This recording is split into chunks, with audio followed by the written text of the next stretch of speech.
रुक जाइए। कल सुबह अपने घर के मंदिर में धूप बत्ती जलाने से पहले एक बार मेरी इस बात को बहुत ध्यान से सुन लीजिए। हो सकता है आप अनजाने में कुछ ऐसा कर रहे हो, सुबह शाम भगवान के आगे हाथ जोड़ते हैं, फिर भी घर में पैसा नहीं टिकता, बीमारियां, कर्जा और मानसिक तनाव हमेशा घर में डेरा डाले रहते हैं। क्या आपने कभी सोचा है कि ऐसा क्यों होता है? शास्त्रों में स्पष्ट लिखा है कि घर का मंदिर ब्रह्मांडीय ऊर्जा का एक बहुत बड़ा केंद्र है। यह वो पवित्र जगह है जहां से पूरे घर में सकारात्मक ऊर्जा का संचार होता है, जो आपके जीवन में सुख, शांति और समृद्धि लेकर आती है। लेकिन अगर इस केंद्र में ही कुछ भयंकर गलतियां हो जाए तो यह ऊर्जा सकारात्मक से पूरी तरह नकारात्मक में बदल जाती है। आज मैं आपको वास्तुशास्त्र और प्राचीन ग्रंथों में छुपे वो 3 गहरे रहस्य बताने जा रहा हूं जो आपके घर के मंदिर से जुड़े हैं।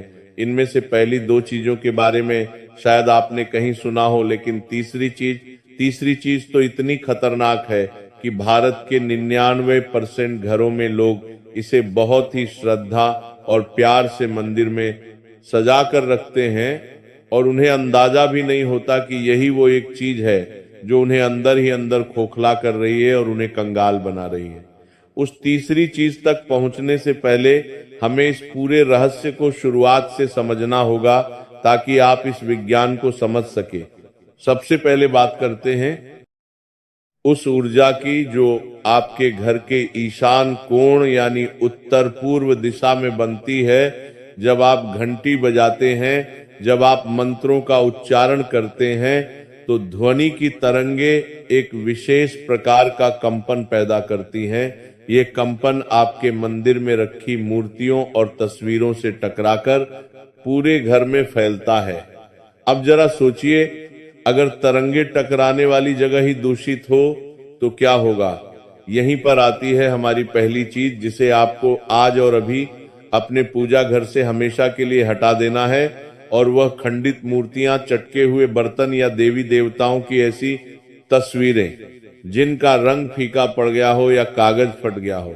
बहुत से लोग भावनात्मक रूप से भगवान की पुरानी मूर्तियों से इतना जुड़ जाते हैं कि मूर्ति के हाथ का कोई हिस्सा टूट जाने पर या किसी तस्वीर का कोना फट जाने पर भी उसे मंदिर से नहीं हटाते।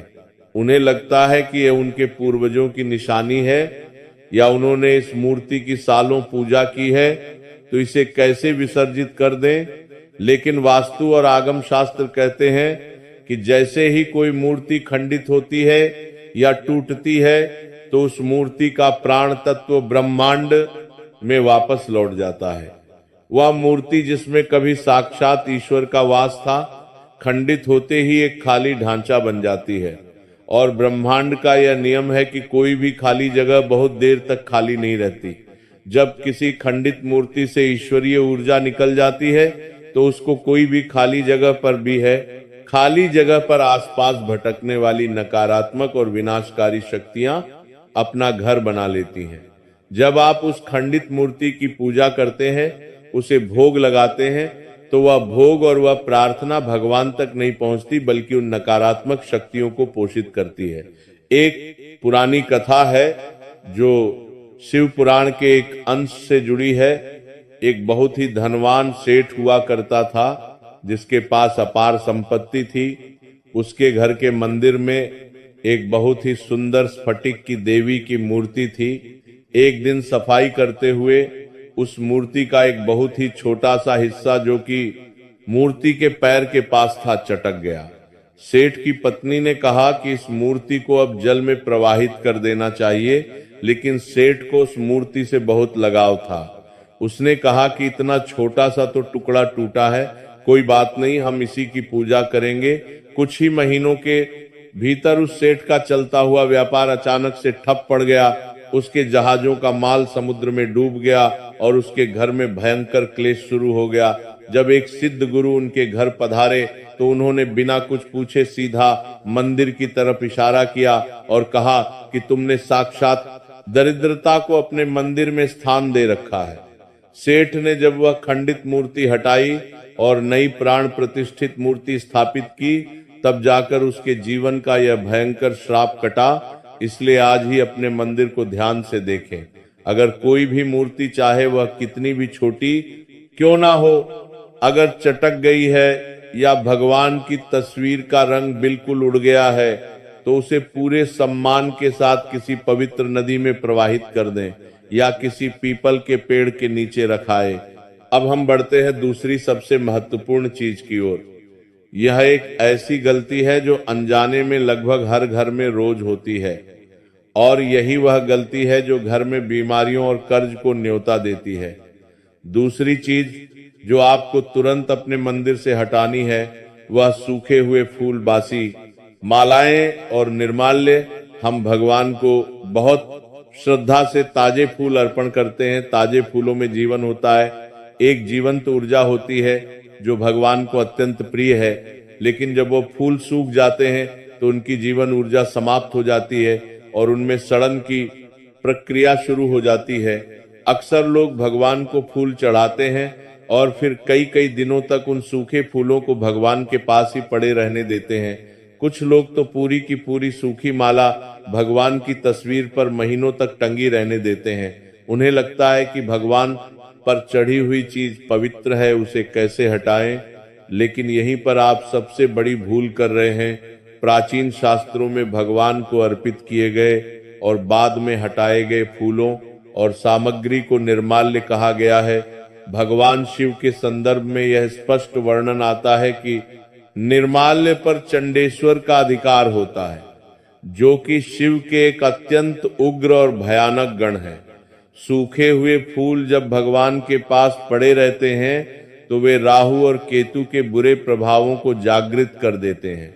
सूखे फूल और सड़ती हुई पत्तियां मृत ऊर्जा का प्रतीक है।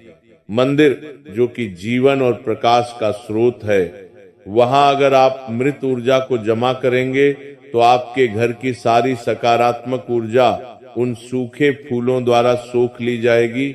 इससे आपके घर के लोगों का स्वास्थ्य बिगड़ने लगेगा। आपने महसूस किया होगा कि जिन घरों में मंदिर की सफाई रोज नहीं होती और सूखे फूल पड़े रहते हैं, वहां हमेशा किसी न किसी को कोई ना कोई बीमारी घेरे रहती है। पैसा दवाइयों में खर्च होने लगता है। इंसान कमाता तो बहुत है, लेकिन उसका सारा धन बीमारियों और अचानक आने वाले संकटों में बह जाता है। इसीलिए यह नियम बना लें कि भगवान को जो भी फूल या प्रसाद आप चढ़ाते हैं, अगले दिन की पूजा शुरू करने से पहले उस पुराने निर्माल्य को वहां से हटा दें। सूखे फूलों को कभी भी कूड़े में ना फेंकें, बल्कि उन्हें किसी गमले की मिट्टी में दबा दें ताकि वे खाद बन जाए, या उन्हें किसी बहते हुए साफ जल में विसर्जित कर दें। दोस्तों, एक छोटा सा निवेदन आप सभी से है। हमारा यह चैनल अभी बहुत छोटा है और एक एक वीडियो को बनाने में, उसकी रिसर्च करने में और उसे आप तक पहुंचाने में बहुत मेहनत लगती है। हमारा मकसद बस यही है कि हम अपनी प्राचीन संस्कृति, इतिहास और बेहतरीन कहानियों को आपके सामने ला सकें। लेकिन यह सफर आपके बिना अधूरा है। आपका एक लाइक और एक सब्सक्राइब हमारे लिए बहुत बड़ा हौसला है। अगर आपको हमारी यह छोटी सी कोशिश अच्छी लगी हो तो प्लीज चैनल को सब्सक्राइब जरूर करें और इस वीडियो को अपने परिवार और दोस्तों के साथ शेयर करें।